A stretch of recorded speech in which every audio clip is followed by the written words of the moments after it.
makes all the right sounds, and she drives. So my friends, welcome to the Novichenko Whips YouTube channel. This is our video 3 from our N63TU BMW 650i series. Which one of these do you think will restore compression in our second cylinder? Well, I'll tell you something. We've tried that. I'm sure it cleaned stuff. Still no compression. We soaked the cylinder with that overnight. Still no compression. I ordered that just to have more intake valve cleaner, but someone told me to put this in there. It's actually meant to unstuck piston rings and hopefully do a deep clean on carbon deposits. So that's what we're going to soak it with now. The way I understand this thing works is it has this nice long tube and it has little holes on the sides of it, so it's supposed to spray in every which direction. Shake it up. Put that end in your bottle and then take out your spark plug, put this thing in there and spray away. The instructions on the bottle say wait 15 minutes. It says to do it in every cylinder because, you know, this is kind of like a good tune-up thing for the whole car. But at this point, we're mostly trying to resurrect cylinder number 2. Come back to us, come back to compressioning.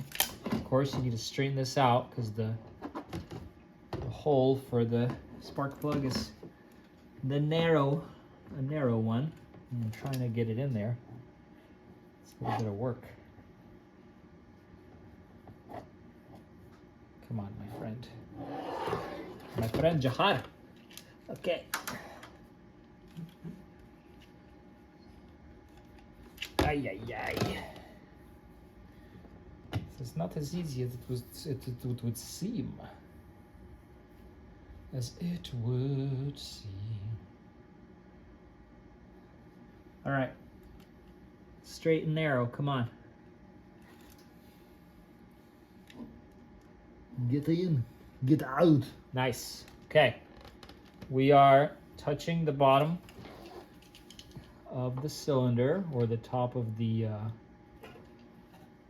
piston, and now I'm just gonna spray and kind of move it up and down to make sure we get spray on the valves as well.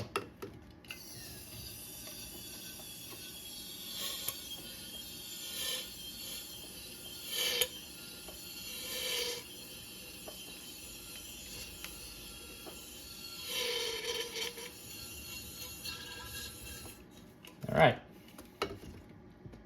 That was a good bit of spraying going on in there. It's kind of cold. We're gonna let it sit for 15 minutes and come back and do more.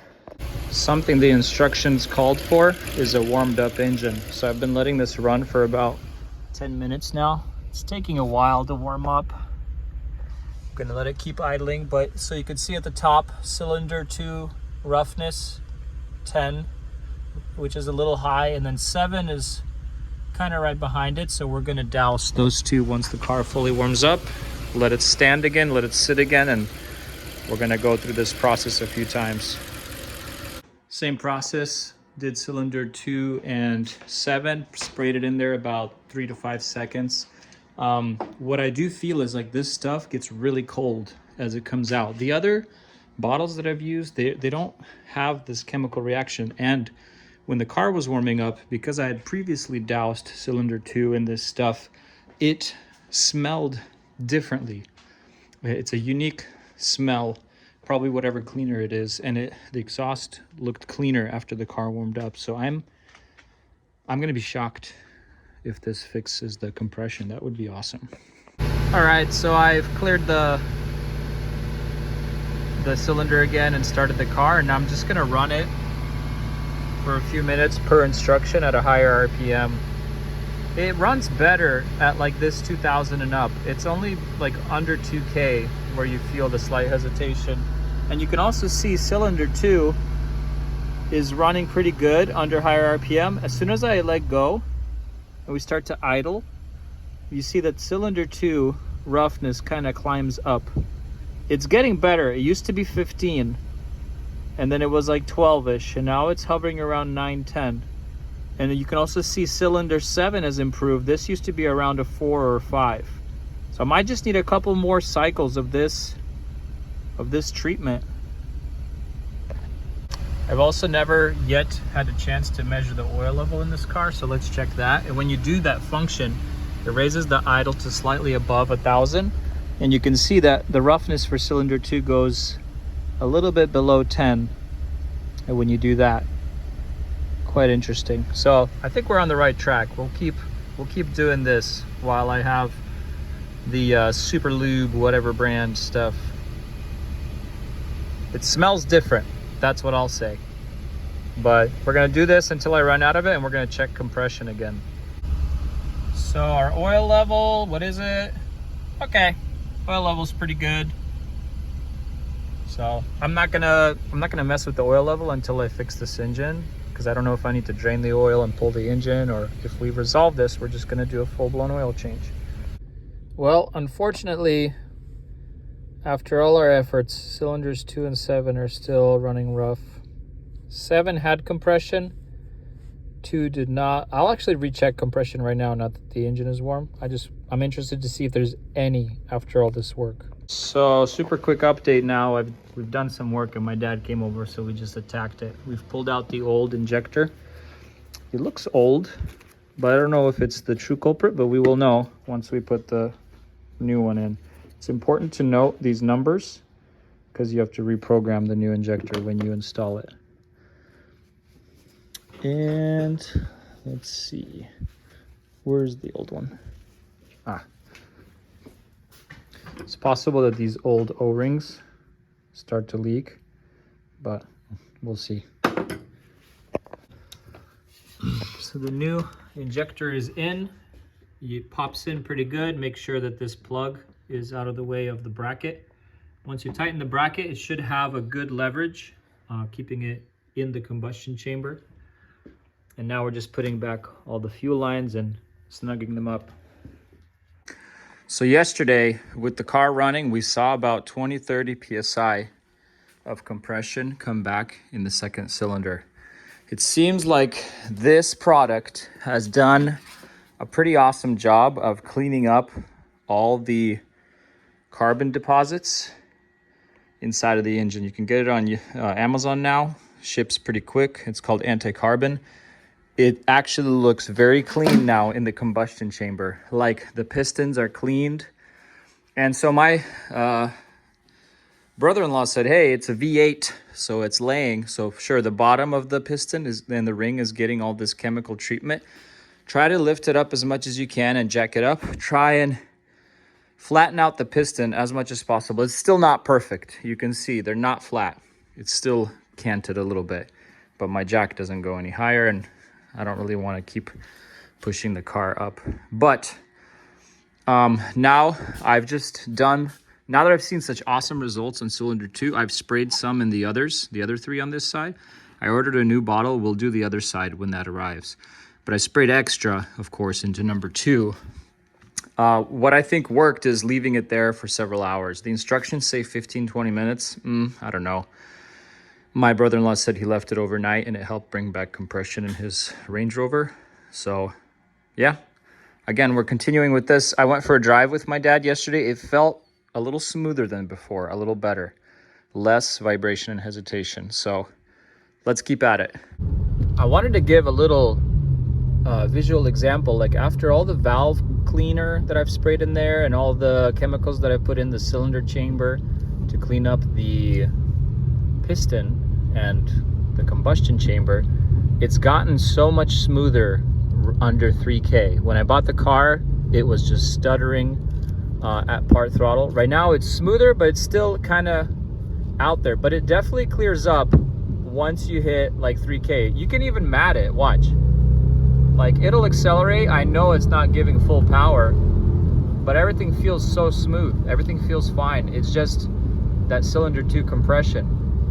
It's probably just running on 7 cylinders, and thus, you know, it's in a probably low boost mode, not giving full boost. But honestly, the car feels solid.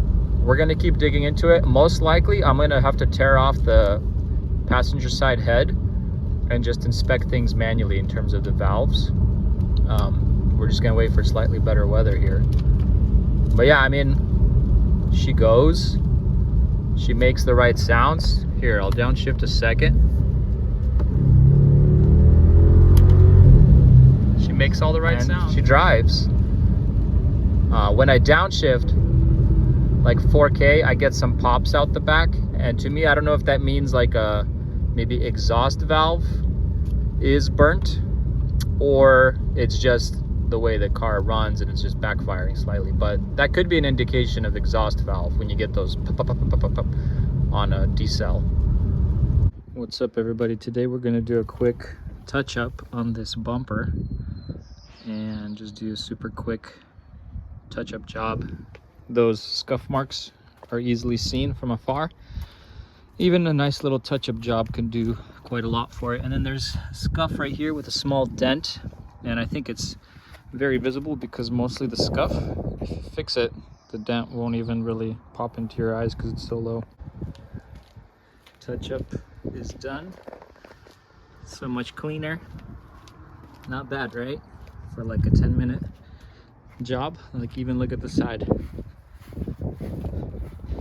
So get yourself a touch-up kit. Even if you're not trying to go back to 100%, you'll go back to 90. I'm gonna do a little zip tie trick for the exhaust flaps, because apparently when you put it in sport sharp and you're idling, it doesn't open them. Probably opens them under driving load, but I want them open for better airflow. Okay, flap is open. Flap open. There's the zip tie. Zip tie. It's about 5-10 minutes of careful zip tying. Let's start it up.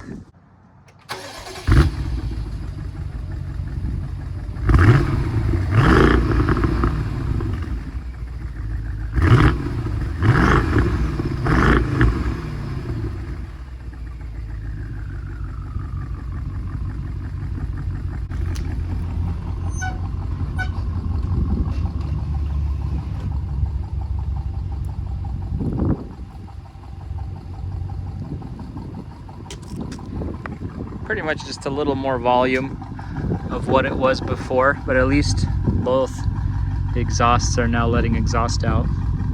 Maybe it'll help.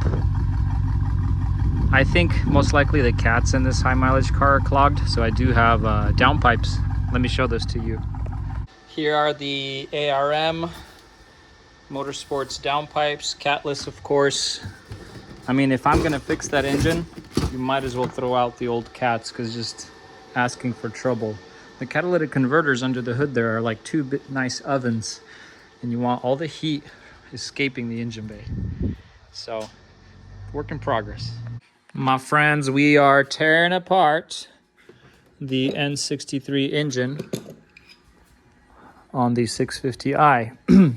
So, pretty much everything in the valley is coming out, you know, turbos, downpipes for sure, because we're putting in new downpipes.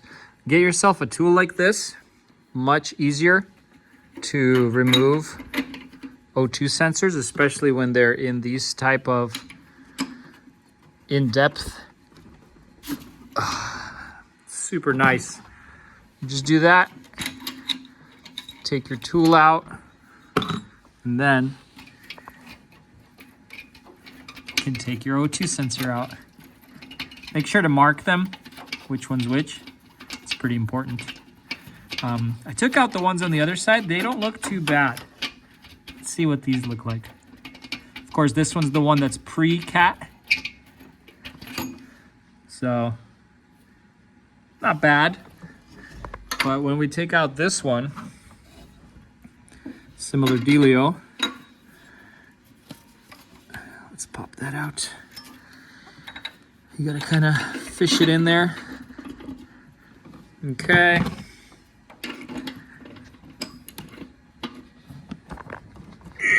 Oh, nice and tight.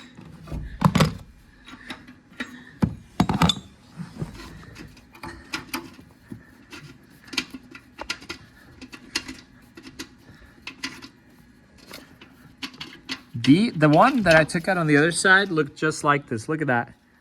That looks like things have been hot, at least for my kind of maybe inexperienced O2 sensor eye. Or this could be a result of me just using all that valve cleaner on there. But now there's gonna be a lot of work removing these heat shields, getting under the car, taking off the bolts and fishing these cats out of here. And of course, we're gonna be removing lots of stuff to get to that passenger side head and figure out what's up with the compression in cylinder 2. Follow along. Here's how far we got. So pulled off all the heat shielding. Here are the cats. I've loosened. I need to get that shielding from the back. Most likely the rest of it I'll get from under the car. But look at those cats. Those get super hot and they sit there cooking everything. Now it's just gonna be a straight shot down, back, and under. And I mean, honestly, the turbos look super healthy. I've touched both shafts. There's like no play. I've looked underneath. There's like no oil leaks. But again, we're gonna dig deeper. But I'm excited. We're gonna definitely deep dive, taking off the passenger side head and just figure out what is going on there. I know there's gonna be a lot of weight reduction also, because there's just so many extra brackets of all kinds and sorts, and once you pull them out, it's almost going to be easier to reach stuff later for maintenance. Here's an interesting sight. There's a stock S63, I'm pretty sure it's a TU, S63TU turbo versus the N63 turbo. So it doesn't look like a huge difference. Again, that one's in there, but there is quite a difference even on these outlet holes, and I'm sure the internals where the S63 turbos push a lot more air. What we're doing now is we're removing all these coolant lines so I can take out this reservoir, which at the bottom also has the pump in it. So we can remove this guy. I think there's 1, 2, and a third one down there screw to take that out completely. I will need to figure out a way to get it off of the throttle body down there. I'm trying to free up the front of it and the top of it so we could take off the cover first, start inspecting things. And then I also want to put the timing kind of tool keyway on so we can top dead center it, or whatever you want to call it. Put on the timing tool on the on the Vanos solenoids and on the cam shafts to see if the timing's still good, and we'll just keep tearing into it. But you know, it's step by step. There's a lot going on, but thankfully there's a lot of information online to be able to do this pretty streamlined.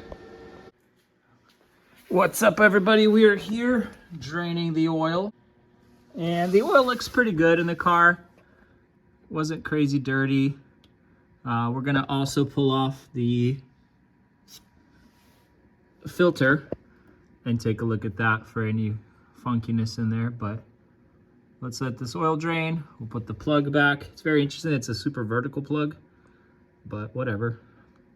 Overall, I'm still pretty impressed with how dry this car is underneath here for 200K miles. Like, there's some seepage right there, but it's nothing major. Pretty good so far. All right, let's look. So these filters, luckily, they're a little easier to take out than the one in my X5M, the E70. The reason being is this relief valve stays with the filter cap on, then it's pretty secured in there. It doesn't come out. Whereas on the few older models, it would come out with the filter, then you have to fish it back out of the filter, put it back in there. Essentially what it does, right, is a relief valve for when the probably oil is cold and you have really, really high oil pressure. And then also it has a little bit of netting in there. So here's a new Mal filter. I've looked through this. I haven't cut it open because I don't see the need to. There are no shavings in here, which I am happy to see, again, because N63 engine is notorious for rod bearings, and I see no rod bearing material in there, so I'm happy. I'm gonna bust in a new filter, and we're gonna clean up things under there And we're gonna keep working on the top here. Also, I'm gonna loosen the bolts for the downpipes down there so that we can work towards fishing them out of here. My friend, who would have thought that taking out those downpipes, the most difficult part is the tiny bolts on the bottom of the heat shields. There's like a finger's width of access, and it's like these E-Torx 8 mils, and you can't get your fingers in there to just unscrew because it's tight. So I bought like special E-Torx wrenches, but still you have to like finger the wrench on and then use a second finger to twist it because you can't actually get your hand in there because it's where the transmission is. There's the engine, the downpipe comes down the side, and then there's the pretty much shielded firewall. And you're just like, you know, I've got one side off, it took like 30 minutes. And I'm sure afterwards, I'm not gonna put that bolt back, that's for sure. I might put the heat shield back. I hope it doesn't rattle or something, but the bolt, definitely not. Like, you're just gonna be unreal to wanna put that back. Here's what I'm talking about, just so I'm not blabbing. So here's your downpipe and the heat shield. You can see I've taken out that bolt. This side is easy, passenger side. Check out the driver's side. So there's not much room to get your Torx on there. You can't get a ratchet. You pretty much just use a tiny wrench, and it's always angled funky to get on there and crank it off, but I'll get it off. And then of course, it's interesting because this frontal heat shielding will stay. I think that's fine. It's more that piece you have to take off to pull out these downpipes. Let me zoom out. There's the other one. We're working on it.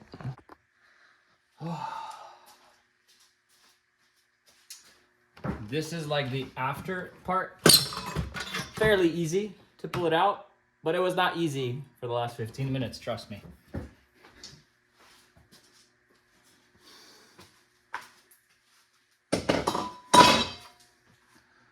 Oh, I'm gonna try to yank that one out and you guys are gonna see what I mean.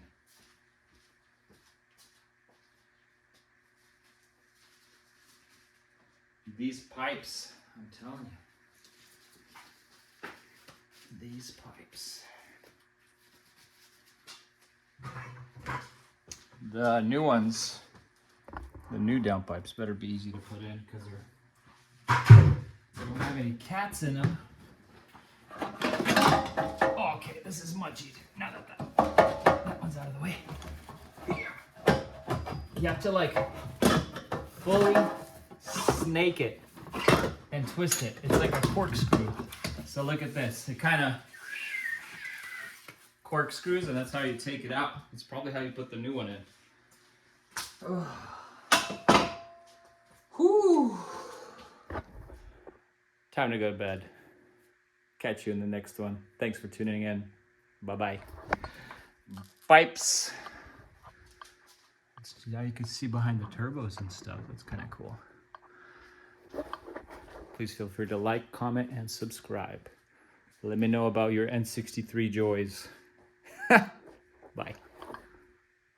I wanted to give a super quick shout out to my brother-in-law who made me this awesome laser cut logo type plaque. So you can hang it if you want to. He's up here in the Northwest. He does the best welding and metal work. So if you're interested in something like this, definitely reach out, email, or comment in the Pacific Northwest. I'm gonna hang that up somewhere downstairs, and we're gonna do more of a backdrop with this awesome thing.